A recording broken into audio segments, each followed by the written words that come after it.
If the market process is to function, the economic agents who participate in it must gear their behavior toward compliance with the law. In other words, they must adopt a number of patterned behaviors which have emerged in an evolutionary manner and make life in society possible. Basically, these behaviors pertain to the definition and defense of property rights. For the market process to function, property rights must be well defined and effectively defended.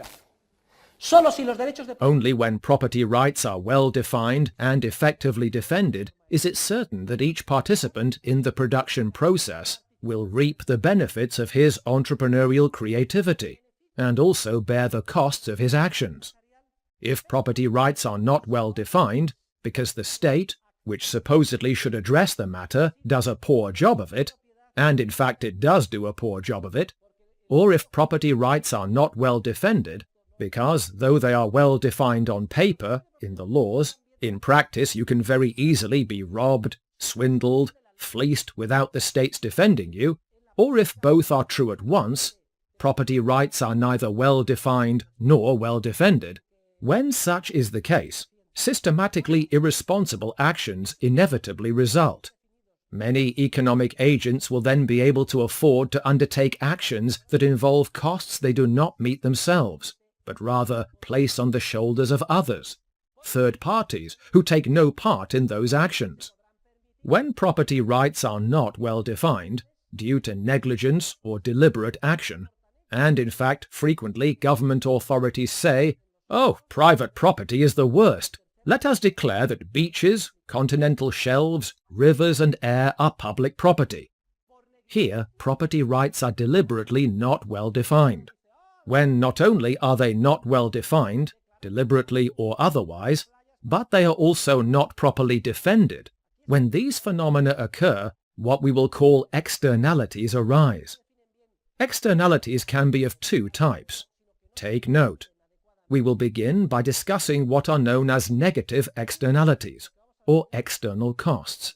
These arise when certain people fail to bear the entire cost of their decisions and actions in the market, and instead they burden the rest of the economic agents with a large part of those costs. When negative externalities occur, we say that too much is produced, since cost is not taken into account, property rights not being well defined. In other words, when an economic agent does not consider all of the costs incurred in the production process, he produces a volume of output that exceeds the amount he should produce. One example of a negative externality would be air pollution.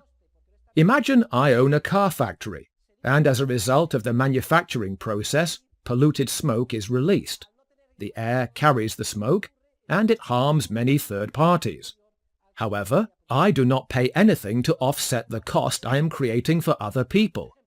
In this situation, I am producing too many cars. If I had to take that cost into account, my volume of output would be smaller. That is why it is said that when negative externalities are present, too much is produced. We could talk about a river. When a river is declared public, everyone pollutes it. Perhaps there is a factory, a paper mill. All of the cellulose waste is thrown into the river, and what happens to the river? It becomes filthy. The fish die. There is garbage everywhere, etc.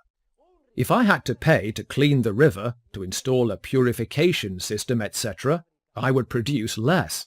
Are negative externalities the fault of the market? Dear students, quite the opposite is true. Negative externalities arise when the market and its logic are not permitted to spread to all natural resources. Negative externalities are not the fault of the market, but of state intervention, which prevents the adequate definition of property rights, their defense, or both, due to either negligence or deliberate action. Dear students, when the Industrial Revolution began, general legal principles were applied in England through common law, and on many occasions, when a factory was polluting the air or a river, or a train sped through, sent out a spark, and set a neighbouring farmer's field on fire, those who felt harmed would file a claim with the corresponding judge to request compensation for damages, Do you know that it was deliberate action by the government, often on the pretext of encouraging or stimulating development, which legally prevented these claims from being successful? That is to say, such action prevented the correct definition and the defense of property rights. And what began implicitly has become commonplace nowadays, when pompous UN declarations state that the sea is by no means going to be privatized. That is unheard of. Or the beaches, or the rivers. Nevertheless, where do pollution problems exist? Do we have pollution problems in our homes? Can you even imagine, ding dong, our doorbell ringing, and when we open the door, our neighbour is standing there with a garbage can, and she dumps her garbage, all of her disgusting trash, in our house? No. Unless people are slobs, which cannot be ruled out, private homes are clean on the inside. But what about common areas? This reminds me of an old Spanish proverb. Do you know what it says? Take note. What belongs to everyone belongs to no one. What belongs to everyone belongs to no one. If everybody owns something, nobody owns it. How true that is. The common areas of a building are usually in disrepair, and the common areas of a park are usually dirty, as are shared rivers. This is due to the problem of what is known as the tragedy of the commons. If I am drinking a Coke and I throw the can on the ground, I internalize all of the benefit of not having to carry around pesky trash in my pocket all afternoon. I toss the can on the ground, and since I am leaving, I do not have to look at it. I leave the cost of the garbage distributed among the tens or hundreds of other visitors who may walk through the park after I do.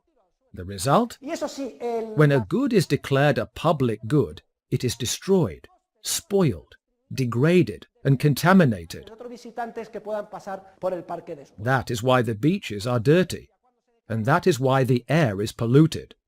Do you know how government authorities respond to pollution?